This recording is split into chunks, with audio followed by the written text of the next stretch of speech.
기호 3번 문재인 후보 득표율 60.2%. 2012년 호남의 좌절과 분노는 저의 책임입니다. 기필코 성공한 대통령이 되겠다고 동지 여러분께 자신 있게 보고드립니다. 전국 순회 경선의 열기가 후끈한 곳 더불어민주당. 어제 첫 경선지이자 가장 중요한 경선지 호남의 결과가 나왔죠. 문재인 후보가 60.2%로 1위를 차지했습니다. 대세론을 입증한 셈인데요. 문재인 캠프에서 총괄 선대본부장을 맡고 있는 송영길 의원 직접 연결을 해보죠. 송 본부장님 안녕하세요. 네, 안녕하십니까. 축하드립니다.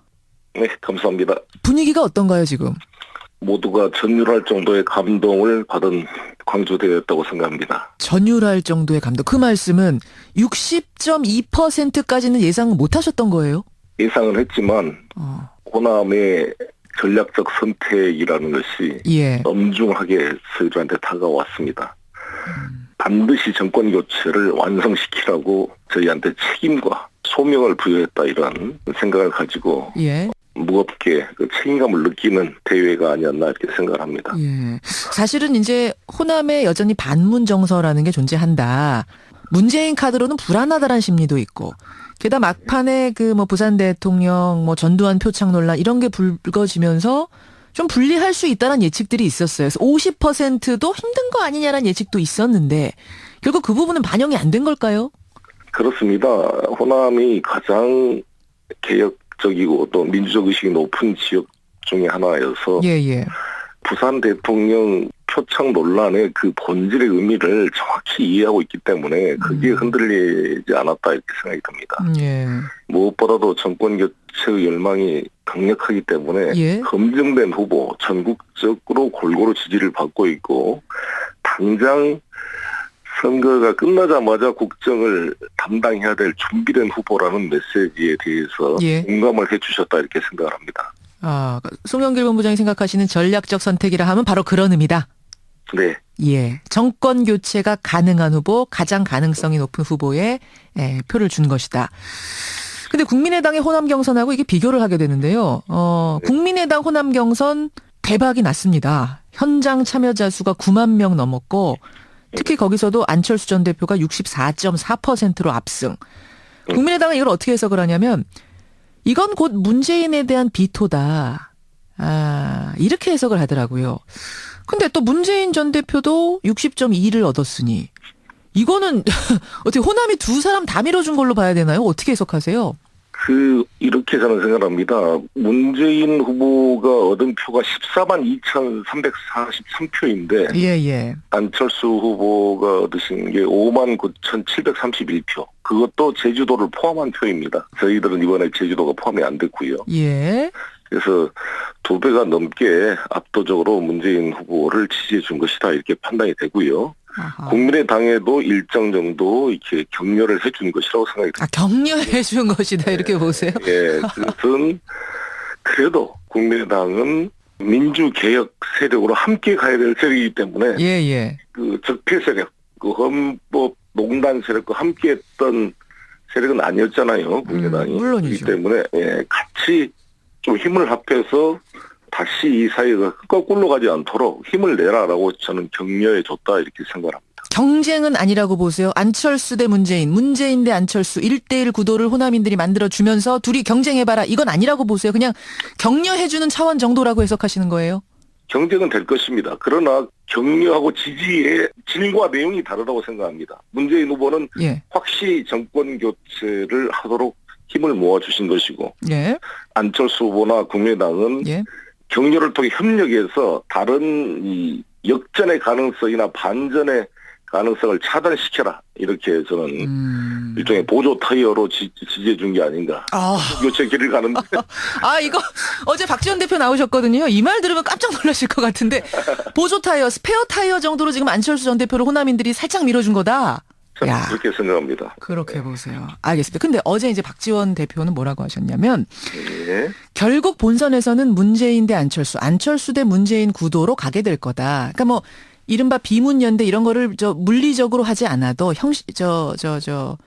일부러 하지 않아도 자연스럽게 안철수 쪽으로 표가 몰릴 것이고 또 문재인 후보가 또 이제 일정 부분을 하면서 1대1 구도로 가게 될 거다라고 전망하셨어요. 이 전망은 어떻게 보십니까? 저는 그럴 가능성이 매우 희박하다고 생각합니다. 그러나 이 가능성이 만약에 실현이 된다는 것은 일종의 제2의 3당 야합이 될 가능성이 큰 거 아니겠습니까? 3당 야합?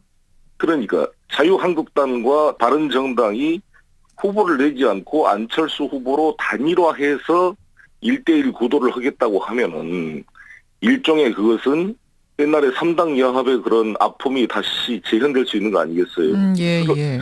그 3당이 합의를 해서 후보를 안철수 후보로 단일화한다. 이게 가능할까요? 자기 당 후보를 포기하면서까지 지지할 수 있다? 저는 그거 쉽지 않은 일이고 네. 된다면 일종의 야합이 될 수 있다. 이렇게 생각이 되기 때문에 예. 저는 1대1 구도라는 게 불가능한 일이 아닌가라고 아하.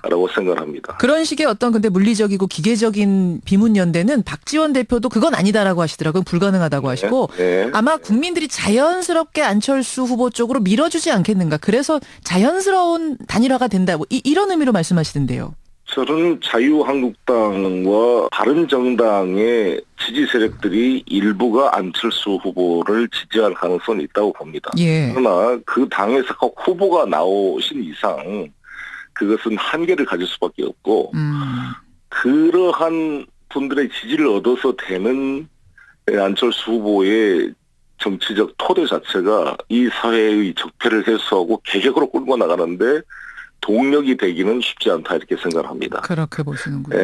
그에 비해서 문재인 후보를 중심으로 저희가 이제 4월 3일 날 더불어민주당의 공식 후보가 되셨을 때 예.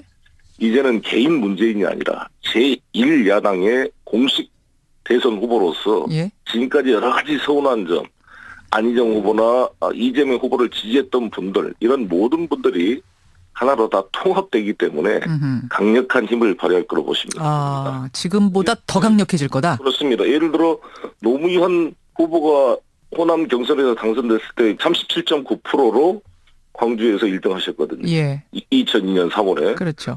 그러나 거의 90%의 본선 지지를 받았고 문재인 후보께서도 지난번에 50%를 못 넘었어요. 지난번 2022년 맞습니다. 대선 경선 때. 그러나 거의 92%의 본선 지지를 얻지 않았습니까? 예. 그런 것처럼 저는 이런데 이번에 60.2%를 얻었으니 저는 그런 압도적 지지를 얻을 수 있는 토대가 만들어졌다 이렇게 생각합니다. 아, 그렇군요. 그러면 네. 결선 투표까지 안 갈 거라고 보세요? 그럴 걸로 생각이 됩니다. 그렇게 보세요. 왜 그러냐면 저희가 4월 3일 날 후보를 결정을 해야 예.